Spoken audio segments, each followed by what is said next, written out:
Hello everyone, in this video I'm going to show you how to delete all wallpapers on iPhone.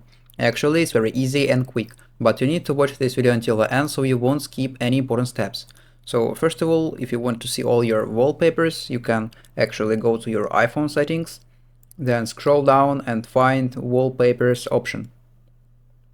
After that, here you can see all your wallpapers. So actually in this interface there is no button to delete all of them at once. So the only one way to delete all your wallpapers is to turn off your device, then turn on it, and then in the from the lock screen you need to press and hold on your screen, and then you will see all your wallpapers. So and then you need to swipe your wallpaper up and do it one by one. So, and that's the only way how you can delete all your wallpapers on iPhone.